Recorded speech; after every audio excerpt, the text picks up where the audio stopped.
Evangelho de João, capítulo 9, do versículo de número 39 ao versículo 41. João 9, do 39 ao 41.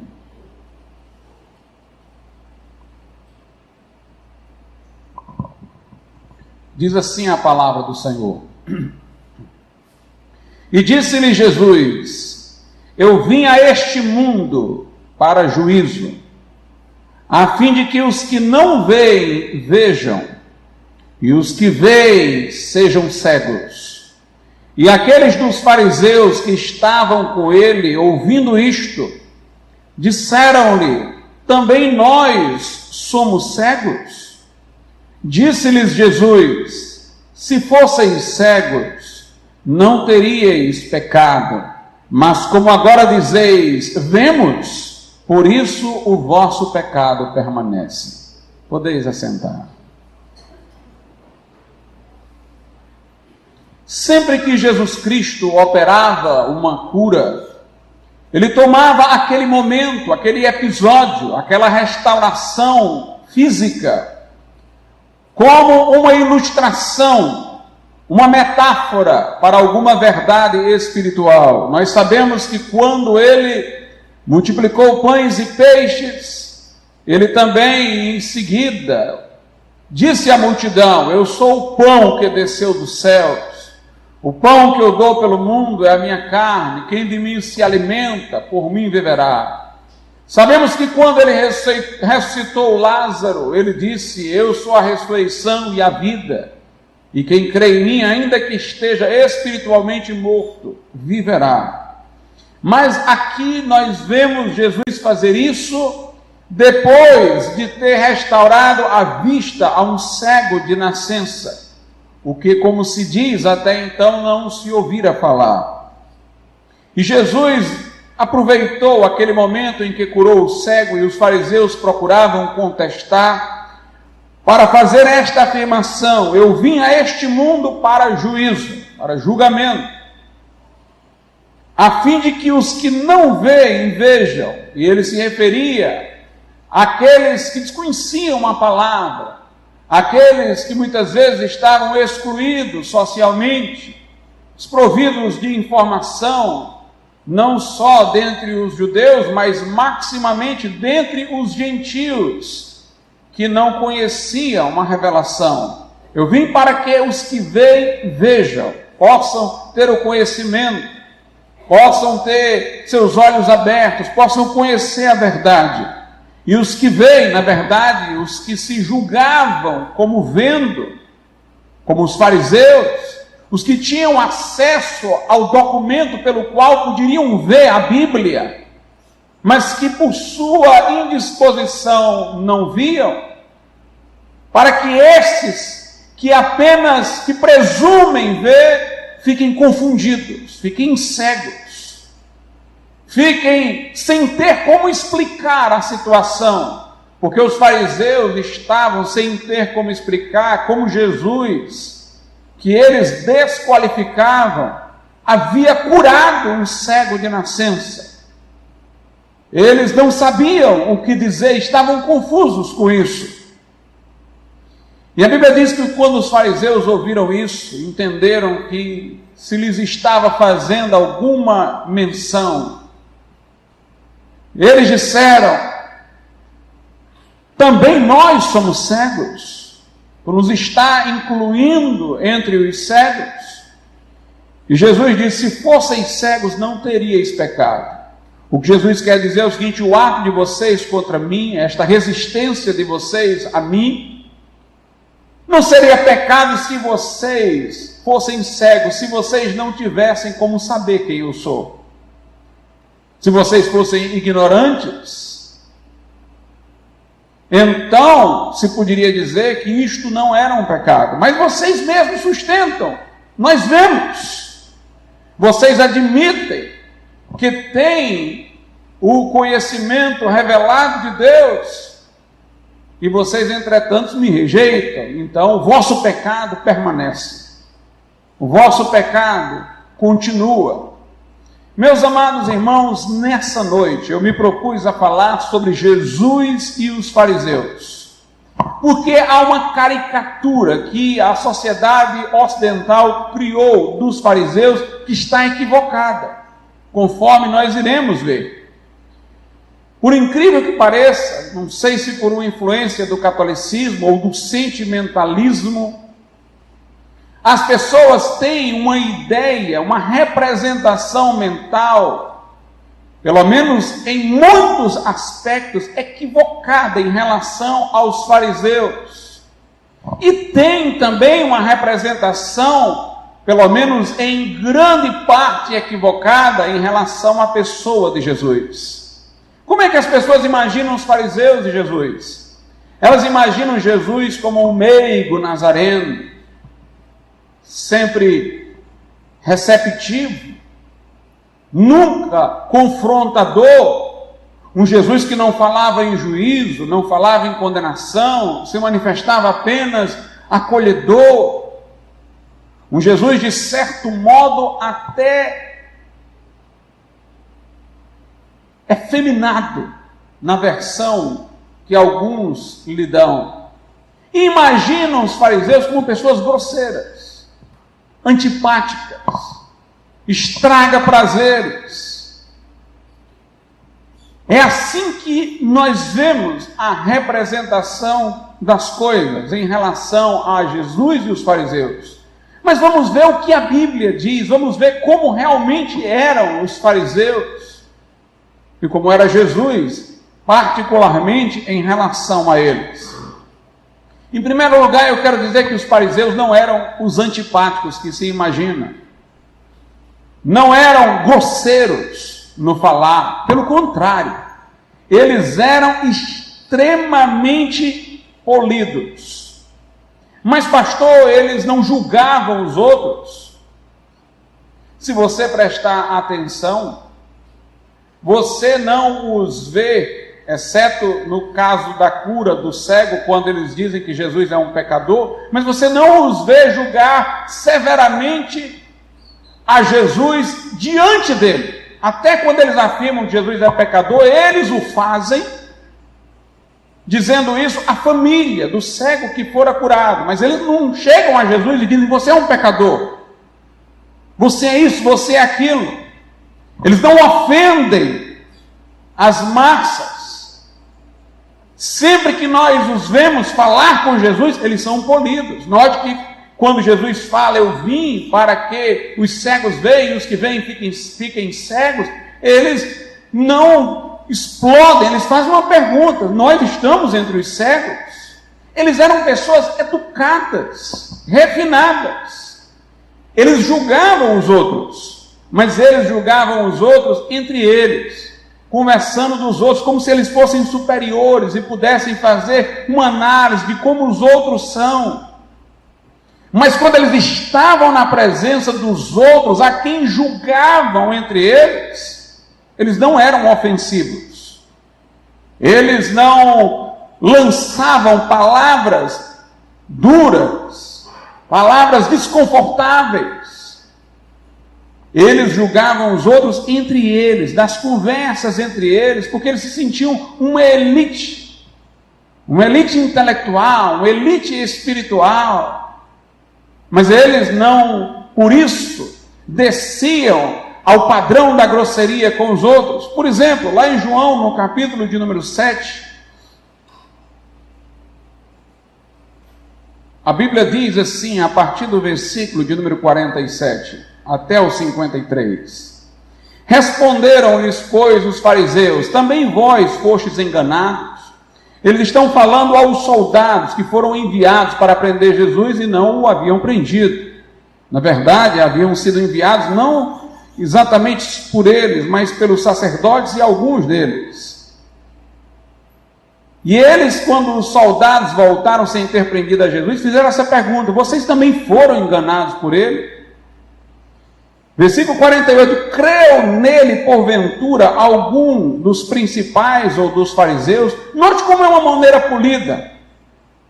Ele não diz: vocês não prenderam o enganador? a maneira de falar é polida. Vocês foram enganados por ele?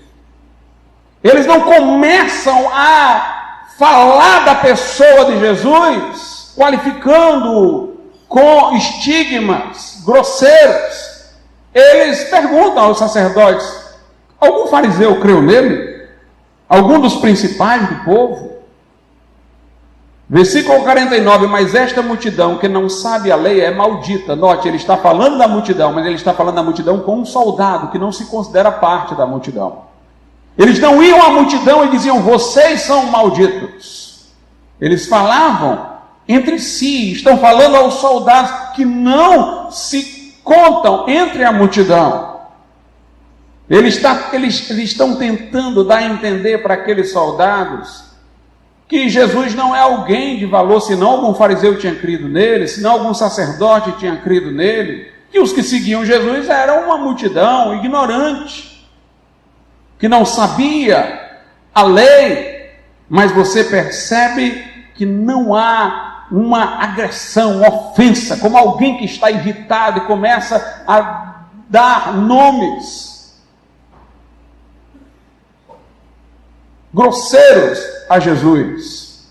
Continuando a leitura, versículo 50, Nicodemos, que era um deles, o que de noite fora ter com Jesus, disse-lhes: porventura condena a nossa lei um homem sem primeiro ouvir e ter conhecimento do que faz? Responderam eles e disseram: e és tu também da Galiléia? Examina e verás que da Galiléia nenhum profeta surgiu, e cada um foi para a sua casa. Note a maneira deles colocarem perguntas. Olha, esse homem é da Galiléia? Já ouviu falar de um profeta vindo da Galiléia? Algum fariseu creu nele? Algum dos principais creu nele? Vocês também foram enganados? Olha, a multidão que o segue é uma multidão que é ignorante. Muito mais do que estigmatizar Jesus, eles procuram estigmatizar a multidão que o segue. É dizer que está na qualificação de ignorante quem o seguir. Portanto, o modo de eles falarem é extremamente elegante. Mas eles estão tentando impedir as pessoas de seguir ao Senhor. E por incrível que pareça, irmãos, quem tinha uma linguagem que talvez muitos de nós qualificaríamos como grosseira hoje, era João Batista. João Batista colocava para quebrar. João Batista pregava o arrependimento. E veja como eram as suas palavras. Mateus capítulo de número 3. Mateus 3, a partir do versículo 6, a Bíblia diz que os que eram por João batizados no Jordão confessavam seus pecados publicamente. Ou seja, como uma forma de manifestar arrependimento perante todos. Eles começavam diante de Deus a confessar seus pecados na presença de todos. E vendo ele, versículo de número 7, muitos dos fariseus e dos saduceus que vinham ao seu batismo, note, ele está falando a fariseus e saduceus que vinham ser batizados por ele. Dizia-lhes: raça de víboras, quem vos ensinou a fugir da ira futura? Imagine, João Batista está falando a pessoas que estão vindo dispostas ao seu batismo, fariseus, saduceus. Mas ele desconfia da intenção deles. Ele diz: raça de víboras, quem vos ensinou a fugir da ira futura? Versículo 8, produzi, pois, frutos dignos de arrependimento. E não presumais de vós mesmos, dizendo: temos por pai Abraão, porque eu vos digo que mesmo destas pedras Deus pode suscitar filhos de Abraão. E também agora está posto o machado à raiz das árvores. Toda árvore, pois, que não produz bom fruto é cortada e lançada no fogo. Os fariseus eram polidos, João Batista não. Começava por não ser polido no seu modo cotidiano de vida. Ele vestia-se com peles de camelo, comia mel silvestre, andava no deserto. E quando pregava, mesmo aqueles que estavam vindo dentre os saduceus e fariseus tinham que ouvir isso dele: raça de víboras, quem vos ensinou a fugir da ira vindoura? Vocês estão arrependidos mesmo, produzam frutos dignos de arrependimento. E note o que João diz: não presumais, dizendo: somos filhos de Abraão. Quando eu leio essa passagem, irmãos, eu me lembro muito dos nossos dias. Tem pessoas hoje que acham que estão sendo parecidas com Jesus quando dizem isso. Estão mais parecidas com os fariseus. Elas dizem, não, todo mundo é filho de Deus. Os fariseus dizem, nós somos todos filhos de Abraão. Nós somos todos descendentes de Abraão, não precisa dessa coisa de arrependimento, essa exigência, não somos filhos de Abraão, do patriarca Abraão. Muitos dizem, somos todos filhos de Deus, outros dizem, por estarmos na sociedade ocidental de origem cristã. Não, nós somos aqui do Ocidente, nós somos cristãos, nós somos de um país cristão. Presume a inclusão na cultura cristã como lidando a condição de cristão. Pois os fariseus tinham esse polimento, não somos filhos de Abraão, que é isso? João Batista diz, não presumam, somos filhos de Abraão, porque Deus pode tirar filho de Abraão de pedra, se quiser.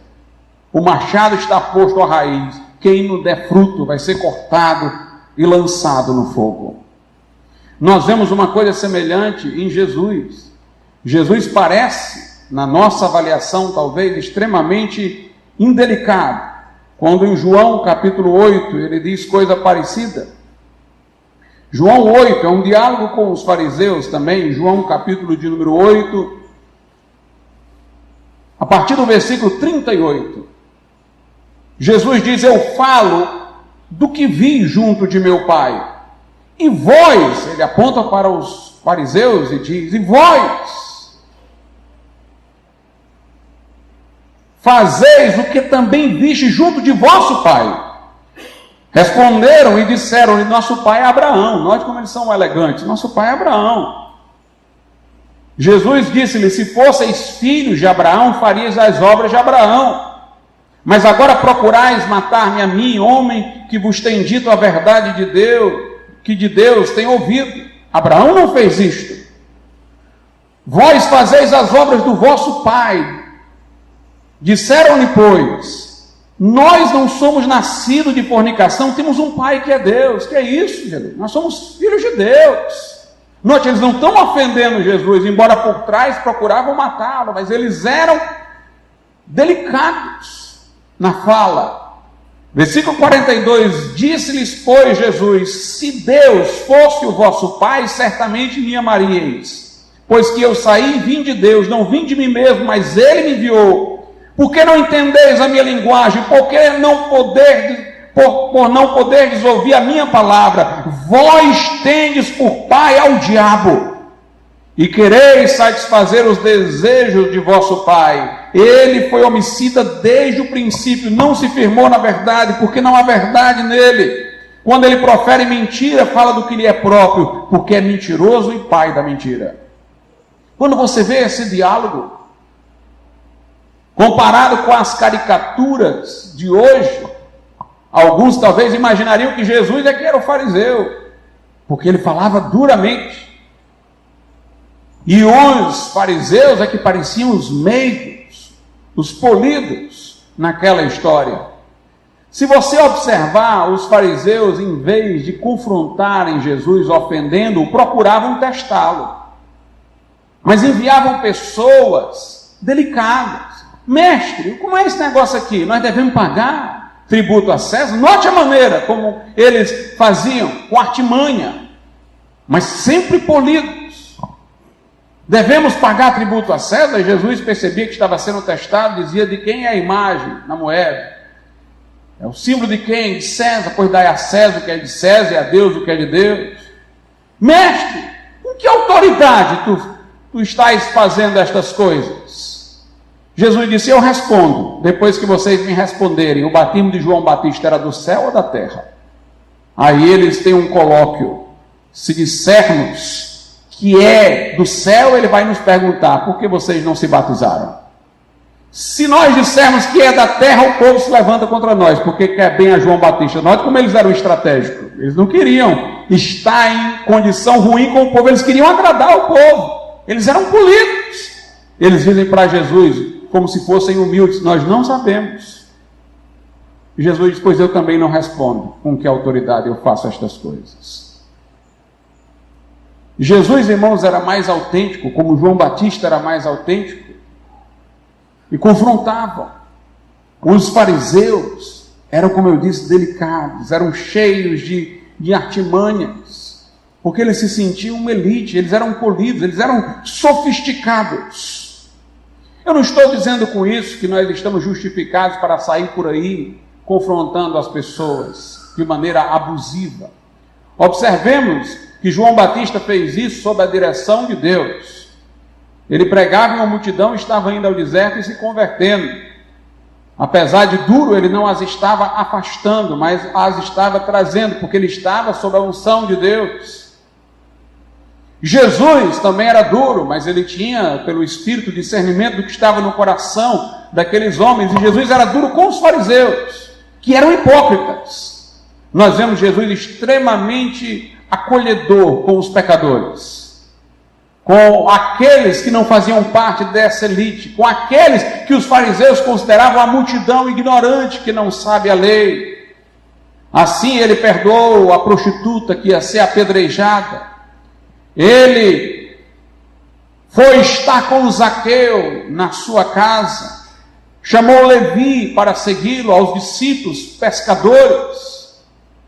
Jesus acolheu a mulher samaritana, quebrou vários paradigmas, sendo judeu, falou com ela samaritana, sendo homem, falou com ela mulher, sendo ele santo, falou com ela uma mulher promíscua, e manifestou a ela misericórdia, e foi educado em dizer que ela estava em adultério, em vez de dizer, como ele dizia às vezes duramente aos fariseus, vocês têm por pai ao diabo. Jesus disse, chama teu marido. E ela disse, eu não tenho. Jesus disse, disseste bem, tivestes tanto, mas o que tu tens agora ele não é teu.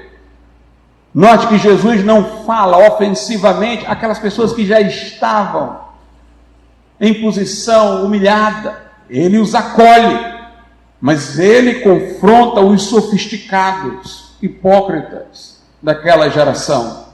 Jesus chega a ser com os fariseus até irônico, quando, por exemplo, ele diz, não leste nas Escrituras? E aí cita um versículo. O fariseu passava o dia lendo a Bíblia, mas era incapaz de discernir as coisas, porque não tinha um coração devoto realmente. E Jesus diz, vocês não leram isso na Bíblia não? Não leram nas Escrituras? Eu imagino como eles ficavam se mordendo por dentro. Nós vemos uma passagem que Jesus é extremamente duro também com os fariseus, Mateus 23. Mateus capítulo de número 23.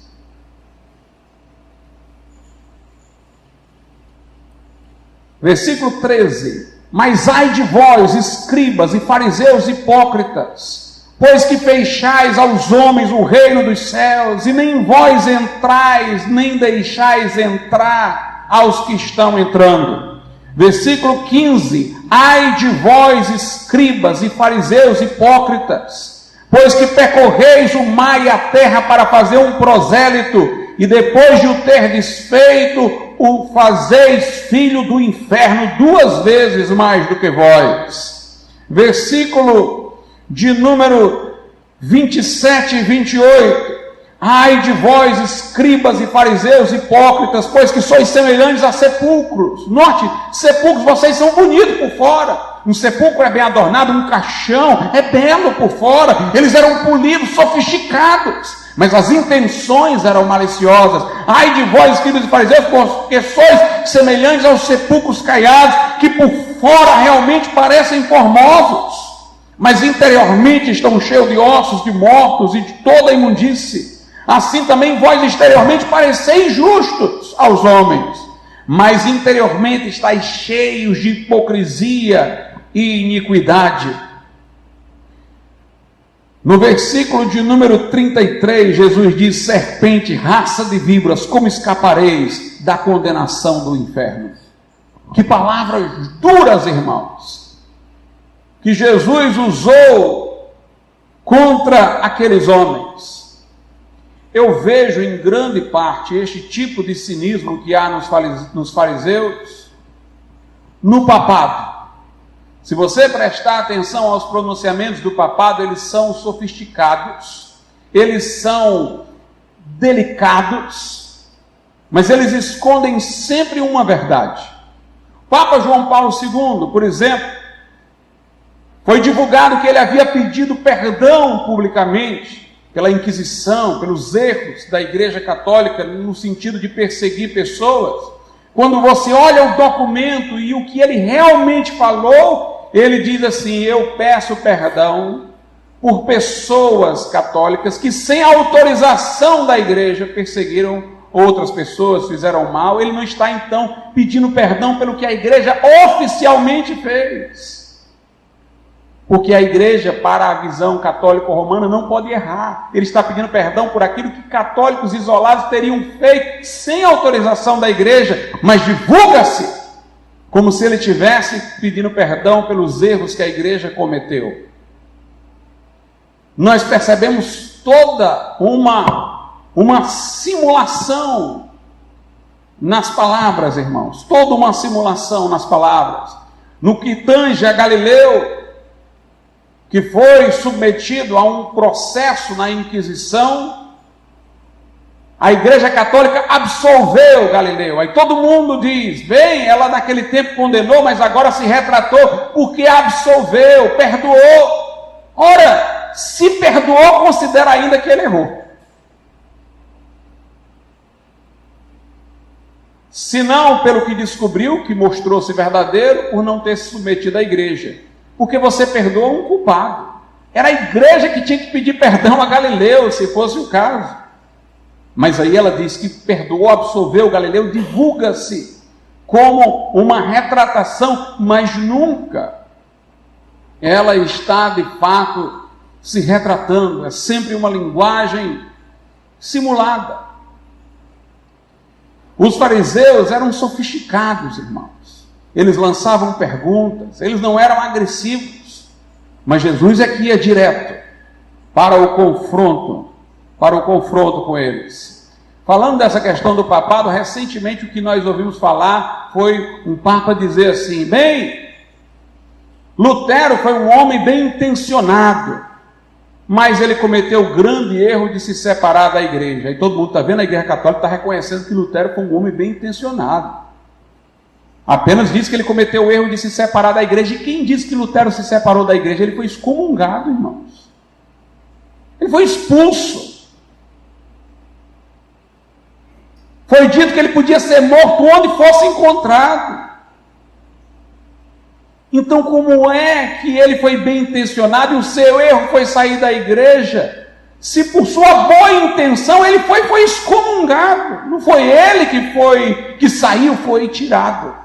Mas são palavras bonitas, pelas quais a igreja aparenta estar mudando e mostra à igreja romana que ela continua a mesma. Jesus ironizava dos fariseus quando dizia: não lestes, para que eles caíssem em si.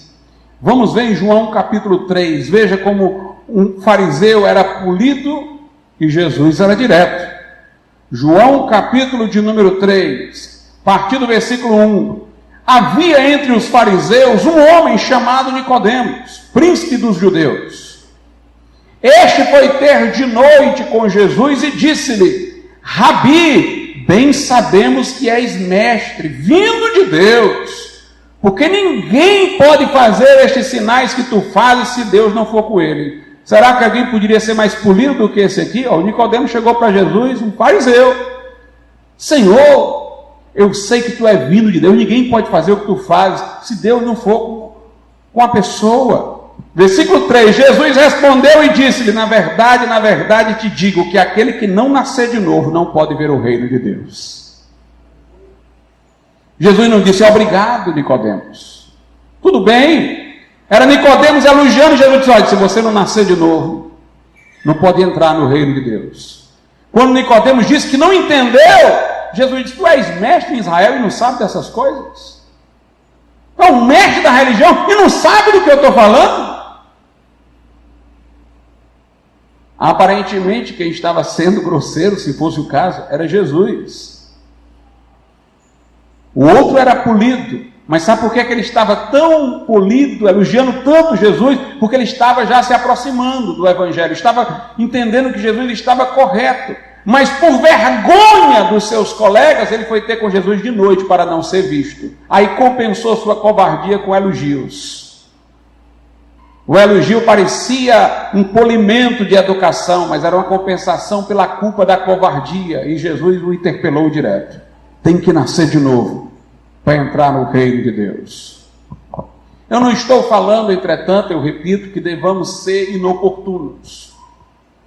Muita gente, por exemplo, quer se comparar a João Batista nas suas palavras veementes, quando na verdade ele está envolvido num revide. Alguém agrediu ele, ele agride para valer de volta.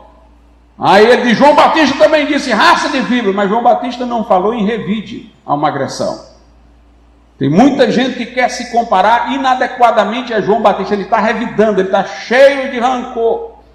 João Batista não está. Outros são duros para ganhar um debate. Nem Jesus, nem João Batista estavam interessados em ganhar um debate. Não era uma razão egocêntrica que os levava a falar de maneira veemente muitas vezes. Estavam falando como profetas de Deus. Também não estavam xingando por xingar.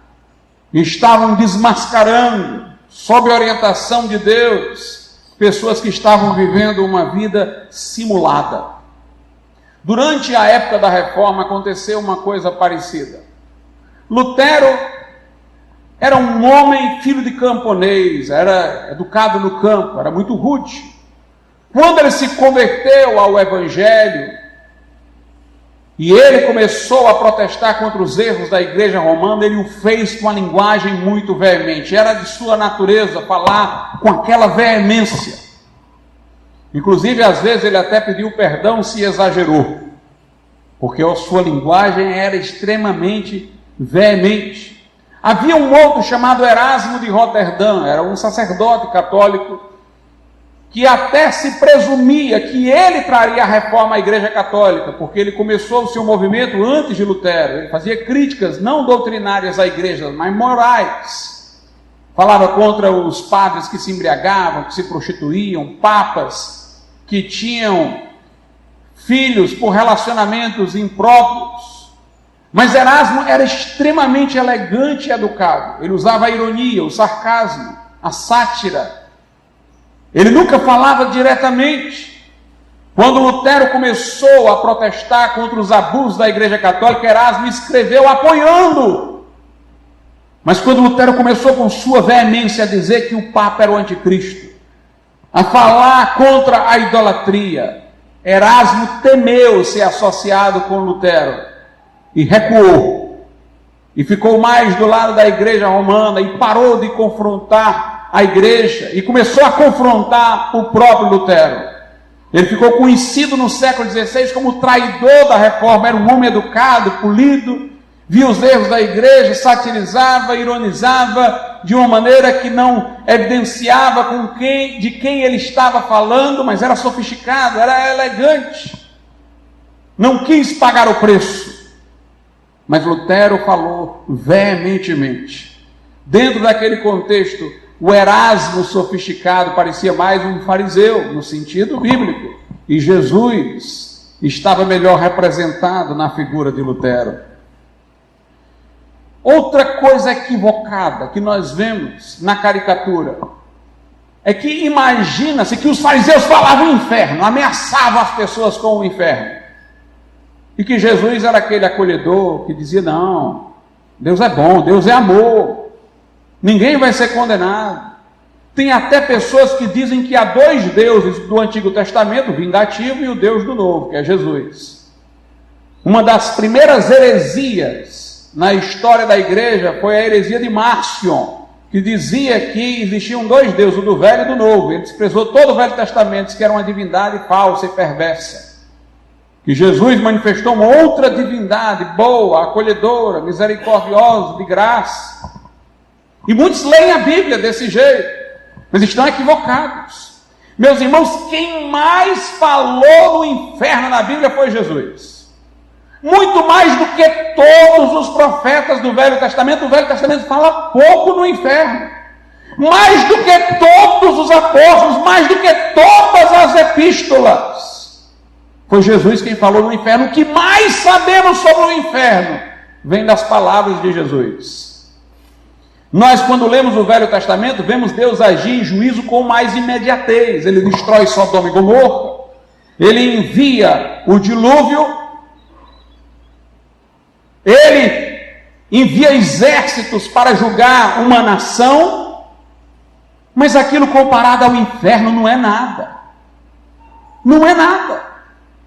Jesus falou foi do fogo inextinguível. Portanto, Jesus falou foi de um juízo muito maior do que todos aqueles que se estampam no Velho Testamento. Agora Jesus veio estabelecer a dispensação da graça.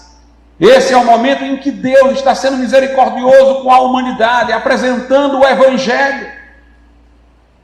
É a época em que Deus está detendo sua mão julgadora no céu para que maior número se arrependa, se converta. Mas nós não devemos ignorar o fato de que enquanto Deus não está julgando este mundo, a ira de Deus está se acumulando no céu. Como diz a Bíblia, está se entesourando para o juízo. E quando vier sobre a terra, a Bíblia diz que haverá tribulação como nunca jamais houve sobre a face da terra. E maximamente, quando chegar aqueles que não creram, a condenação eterna. A Bíblia Sagrada diz o seguinte, em Lucas, no capítulo de número 10. Lucas 10, do 13 ao 15. Veja o que Jesus disse a duas cidades que o resistiram. Ai de ti, Corazim, ai de ti, Betsaida, porque se em Tiro e em Sidom, histórias do Velho Testamento, se fizessem as maravilhas que em vós foram feitas, já há muito assentadas em saco e cinza se teriam arrependido. Portanto, será mais tolerável para Tiro e Sidom no juízo do que para vós. E tu, Cafarnaum, que foste levantado até o céu, até o inferno serás abatida. Quem vos ouve a vós, ele está dizendo aos discípulos, a mim ouve, quem vos rejeita a vós, a mim rejeita, e quem a mim rejeita, rejeita aquele que me enviou. Em Mateus 5, no Sermão do Monte, em que alguns só lembram das bem-aventuranças, bem-aventurados mansos, os pacificadores, no Sermão do Monte, Jesus disse, quem disser ao seu irmão louco, chamá-lo de idiota, será réu do fogo do inferno. Jesus fala firmemente do inferno. No Sermão do Monte ele diz, se um membro teu te escandalizar, arranca-o e lança-o para longe de ti. Melhor te é entrar aleijado na vida do que ir com todo o teu corpo para o inferno. Ele disse, não temei ao homem que mata o corpo e depois nada mais pode fazer. Temei aquele que pode fazer perecer no inferno tanto a alma como o corpo. Jesus falou do fogo inextinguível, onde o bicho não morre. Jesus falou, meus amados irmãos, que no inferno haverá choro e ranger de dentes. No sermão profético, ele diz em Mateus 25 que os justos irão para a vida eterna, mas os ímpios para o castigo eterno. Em Mateus 7 ele disse, muitos me dirão naquele dia, profetizamos em teu nome expulsamos demônios, fizemos milagres. E ele vai lhes dizer, porque eram apenas hipócritas, nunca vos conheci, apartai-vos de mim, vós que praticais a iniquidade. Jesus foi quem falou do pecado contra o Espírito Santo. Ele disse aos fariseus, se alguém pecar contra o Filho, tem perdão, mas se pecar contra o Espírito Santo, não tem mais perdão, nem nessa vida e nem na próxima. Quando perguntaram a Jesus, são muitos que se salvam? Ele mostrou serem poucos. Ele disse, porque a porta é estreita, o caminho que leva à vida é apertado, poucos o encontram. Agora, o caminho da perdição é largo e espaçoso, e muitos entram por ele. Portanto, nós vemos Jesus, irmãos, falando categoricamente do inferno. Não imaginemos Jesus como aquele que diz Deus é amor e pronto. Jesus falou do juízo, Jesus falou da condenação, Jesus falou da responsabilidade humana. Outra coisa equivocada na representação de fariseus e de Jesus. Tem gente que acha que os fariseus eram rigoristas. extravagantemente moralistas, e que Jesus era permissivo. Aí quando alguém quer ter uma vida santa, reta, é fariseu, não é porque ele seja hipócrita, só porque ele quer viver uma vida santa. Como se Jesus tivesse trazido um estilo de vida mais permissivo. É o contrário. Vamos ver o que Jesus disse. Mateus capítulo de número 5. Mateus 5, a partir do versículo de número 20. Porque vos digo, é o sermão do monte, porque vos digo que se a vossa justiça não exceder a dos escribas e fariseus, de modo nenhum entrareis no reino dos céus. Jesus diz que os fariseus são permissivos. Nesse sentido, se vocês não tiverem uma justiça mais elevada do que a dos escribas e fariseus, eles não nasceram de novo, não. Veja o que ele diz, versículo 21, ouvistes que foi dito aos antigos, não matarás, mas qualquer que matar será réu de juízo. Era assim que os fariseus levavam em conta. Se eu matar, eu serei réu de juízo. Mas Jesus diz, versículo 22, eu, porém, vos digo, que qualquer que sem motivo se encolerizar contra seu irmão será réu de juízo. E qualquer que disser a seu irmão raca será réu do sinédrio. A qualquer que lhe disser louco será réu do inferno. Jesus disse, vocês, fariseus, acham que se matar tem condenação. Eu digo que se odiar, se ficar encolerizado contra o irmão, já está condenado. Versículo de número 27, ouvistes que foi dito aos antigos, não cometerás adultério. Jesus vai aumentar a gravidade. Versículo 28, eu, porém, vos digo que qualquer que atentar numa mulher para cobiçar, já em seu coração cometeu adultério com ela. Mas pastor, Jesus disse, não julgueis para que não sejais julgados. Ele não estava reprovando aí um radicalismo dos fariseus que saíam julgando as pessoas por tudo, não. Ele está apenas advertindo os fariseus, olha, cuidado quando vocês forem julgar, porque pela mesma medida com que vocês julgarem os outros, vocês serão julgados.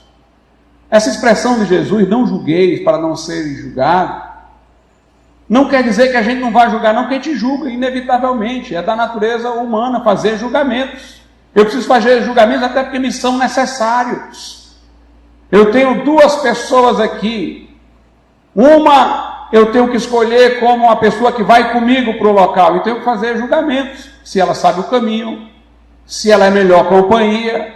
O que Jesus está querendo dizer é o seguinte, não julguem sem estar dispostos a serem julgados pela mesma medida com que vocês escolheram julgar. É o que ele está advertindo. É para isso. Mas Jesus disse aos fariseus, por exemplo, que eles queriam tirar o cisco do olho alheio com a trave no olho.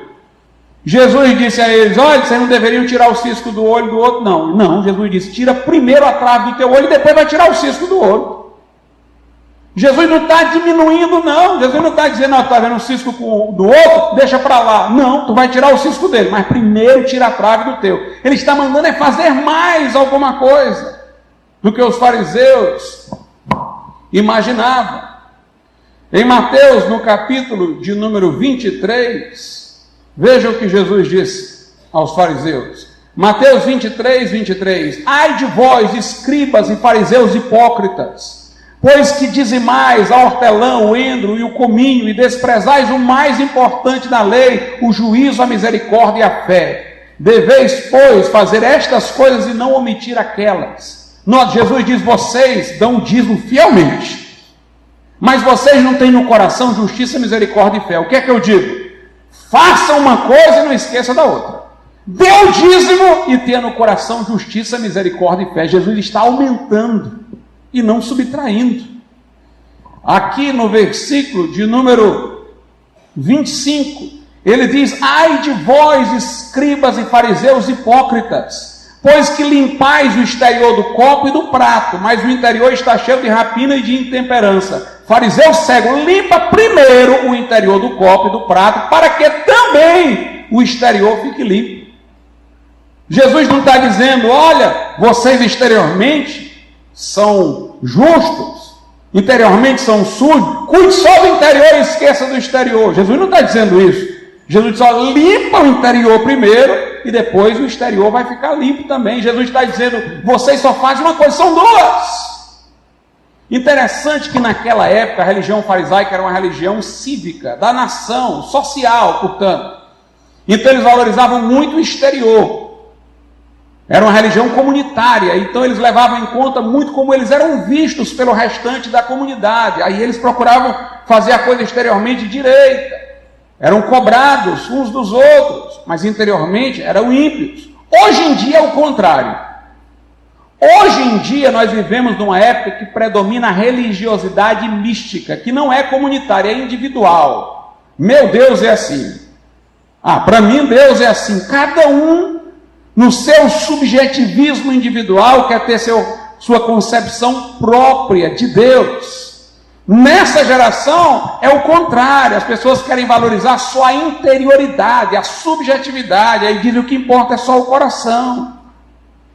E elas fazem inúmeras extravagâncias externas contrárias ao Evangelho, mas dizem, mas você não pode me julgar, porque no meu coração eu estou com Deus, eu tenho Deus no meu coração. Hoje Jesus diria o seguinte, olha, mudou o coração mesmo? Tem Deus no coração, manifesta para o lado de fora, do interior flui, sai, rio de água viva, tem que sair. Jesus não pede de nós uma coisa sem a outra, mas as duas coisas. Em relação à viúva pobre, Jesus disse que os fariseus que davam o dízimo, davam só o dízimo, davam o que não iria prejudicá-los. Mas Jesus elogia a viúva pobre que dá tudo no templo. Portanto, nós vemos, irmãos, que o padrão se elevou com Jesus e não diminuiu. Os fariseus não eram os rigoristas e Jesus era o permissivo, não.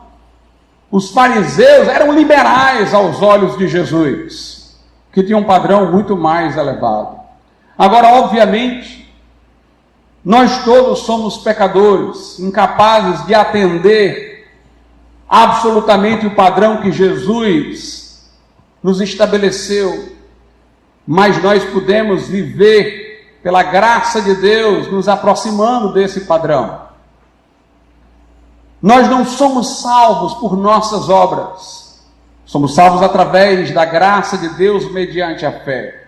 E alguns vão achar que Jesus foi mais liberal por causa disso, porque ele pregou a salvação pela graça mediante a fé, que é a mensagem bíblica.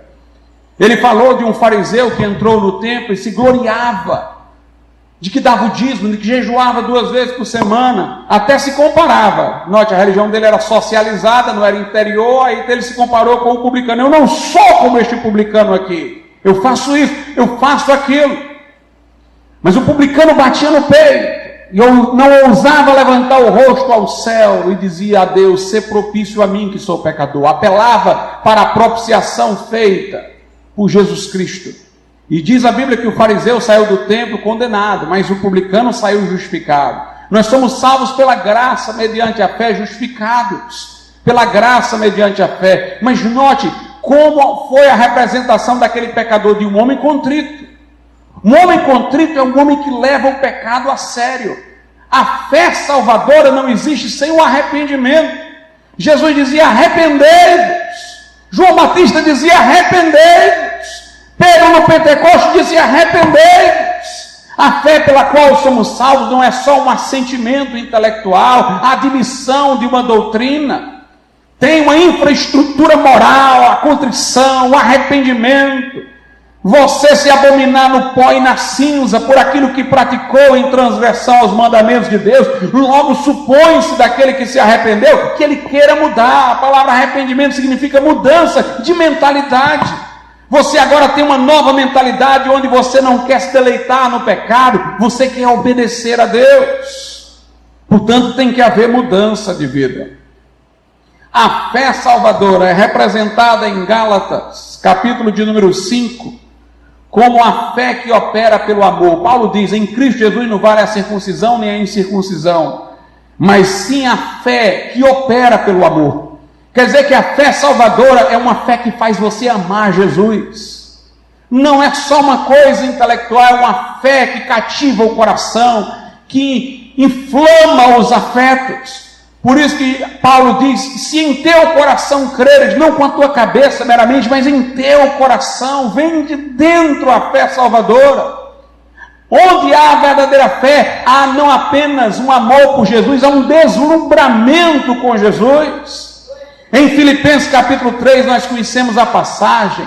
Paulo disse: se alguém tem que se gloriar na carne, na sua posição, no seu status terreno, na sua condição neste mundo, ele disse: muito mais eu, sou hebreu de hebreu, da tribo de Benjamim, circuncidado ao 8º dia. Ele disse: mas eu considerei tudo isso como esterco, como nada, para ganhar a Cristo. Pela excelência do conhecimento de Jesus Cristo, meu Senhor, eu perdi todas estas coisas e as considero como nada para ganhar a Cristo. Quando o homem encontra Jesus, todas as outras coisas perdem o sentido. Jesus se torna o objeto de sua devoção integral. Jesus explicou isso na parábola do tesouro escondido. Um homem tinha muitas terras, mas ele encontrou numa terra alheia, enterrado um tesouro. Então ele vendeu tudo que tinha para comprar aquele terreno por causa do tesouro que estava lá escondido aos olhos dos de fora. Ele estava perdendo tudo. Alguém dizia: como é que este homem vende 10 terrenos para comprar um? Mas ele tinha visto o tesouro escondido. O crente encontra em Jesus o tesouro escondido, encontra em Jesus a pérola de grande valor. A partir daí ele pode dizer com Paulo: para mim o viver é Cristo e o morrer é lucro. Em Gálatas 2:20, Paulo mostra que a fé salvadora, irmãos, ela traz a nossa vida toda para Deus. Paulo diz: eu já estou crucificado com Cristo, eu já fui embora. Agora não sou mais eu quem vive, é Cristo que vive em mim. E essa vida que é Cristo que vive em mim, eu vivo pela fé no Filho de Deus, que me amou e a si mesmo se entregou por mim. Em Gálatas 6,14 ele diz: longe de mim gloriar-me, a não ser na cruz de Cristo, pela qual eu estou crucificado para o mundo e o mundo está crucificado para mim. Ninguém ache que é um crente em Jesus sem ter se arrependido com contrição dos seus pecados, sem ter enojado de seus pecados, se envergonhado de seus pecados, decidido a mudar e voltar-se para Jesus maravilhado, deslumbrado, tomando-o como a tônica de sua vida. Jesus disse: quem quer vir após mim, negue-se a si mesmo, tome a sua cruz e siga-me. Quem perder sua vida por amor de mim, ganhá-la-á. Quem ama seu pai e sua mãe mais do que a mim, não é digno de mim. Quem não renunciar a tudo por causa de mim, não pode ser meu discípulo. Quem se envergonhar de mim e das minhas palavras, terei vergonha dele na presença de meu Pai. Portanto, uma fé salvadora é uma fé devocional, é uma fé cheia de paixão, como diria Kierkegaard, que é baseada no arrependimento, num giro do pecado para Deus, para Jesus. Quem tem essa fé, tem o seu coração mudado, passa pela experiência do novo nascimento, que Jesus disse a Nicodemos: quem não nascer de novo não pode entrar no reino de Deus. Segundo aos Coríntios 5,17, a Bíblia diz: aquele que está em Cristo, nova criatura é. As coisas velhas já passaram, eis que tudo se fez novo. A graça de Deus não nos salva no pecado. A graça de Deus nos salva do pecado. Em Romanos, no capítulo de número 6, 1 e 2, Paulo diz: permaneceremos no pecado para que a graça fique mais abundante? De modo nenhum. Nós que morremos para o pecado, como permaneceremos nele? Lá, no versículo 14 de Romanos 6, Paulo diz: porque o pecado não terá domínio sobre vós. Por quê? Porque vocês estão debaixo da graça. Não estáis mais debaixo da lei, mas debaixo da graça. A graça liberta, transforma, permite ao homem viver como uma nova criatura. Bem-aventurados limpos de coração, porque verão a Deus. Sem santificação ninguém verá o Senhor. O mesmo Deus que nos perdoa, nos transforma, nos muda, nos faz novas criaturas. Um crente é alguém que abomina os pecados que cometeu, é alguém cheio de paixão por Jesus, é alguém convertido em nova criatura. cuja justiça excede a de escribas e fariseus. Vamos ficar de pé.